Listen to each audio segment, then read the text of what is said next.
Hi, this is Selena. Welcome to episode 5 of Leveraging Brain Science, the microlearning series. Today we're going to talk about priming. Pre-activate facts, expectations, and strategies to influence others' learning. We do this all the time. We've been doing warm-ups in education for years. So we want to make sure that those warm-ups we're doing are really intentional, working with the brain science to help kids prepare their minds to receive and to process the learning that we want them to learn.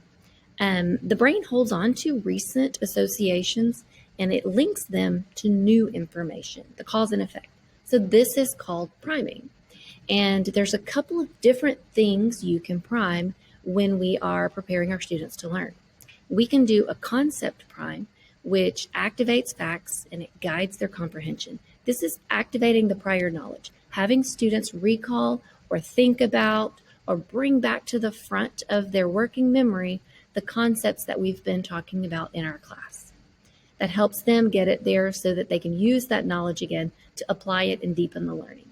The second thing we can prime is our expectancies. So the expectancy primes activate those expectations and they guide the perceptions and or the reactions. This is letting students know what will be expected. How will they be expected to interact, to learn with this material? They know what to do.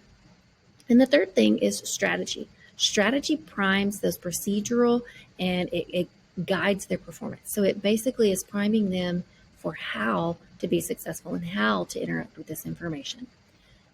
If you are going to have an activity that kids are going to need to compare and contrast and they're going to need to look at different things, then prepare their brain for that by having them do an activity that gets them to start comparing and contrasting something.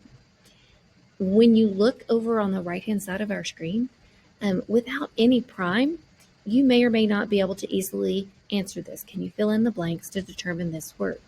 But if I give you a concept prime and say, remember that we left off yesterday, we've been talking about shapes in our classroom. Just that simple brain space of telling you what my context is or what the concepts we've been working on, most of you probably were able to figure out what goes in that blank pretty quickly. So in our classroom, feeling that we want to start off on the right foot, we want to be very intentional with using our warm-ups to drive performance and helping students prepare their brains to learn. We also sometimes we can, it doesn't matter if it's, this works for all students. It doesn't matter if it's a boy brain or a girl brain. It doesn't matter if it's, a kid who is at the top of your class or who is struggling. Activating their brain prepares all of them to learn. The next thing that we want to talk about is story and how using stories to guide understanding and memory formation and thinking really benefits you in the classroom. So association networks are constructed around memory landmarks. We build new associations and we build new learning around an anchor.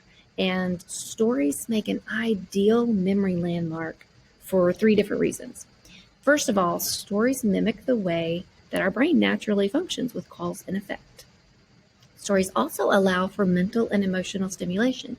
And so if I can be emotionally invested in the story, I'm more likely to remember the content that you are giving me and that we are learning by connecting it to that emotional connection in the story. And then stories also release oxytocin and they drive the storyteller and the listener bonding. So having a connection with your learners through this story helps the students remember and anchor the learning through that story and that connection and that experience.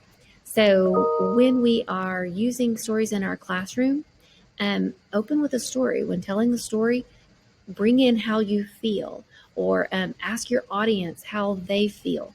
And those learners, by having them make that connection with the story and the learning, they're going to make stronger connections and be able to recall that learning at a later date better. And as always, we have some more information and videos you can watch as part of this series. You can check those out after the episode. And we want to leave you with the thought to remember that sometimes those small changes can make a huge impact on learning, and consider how can you leverage the information on priming and on story to enhance the learning in your classroom.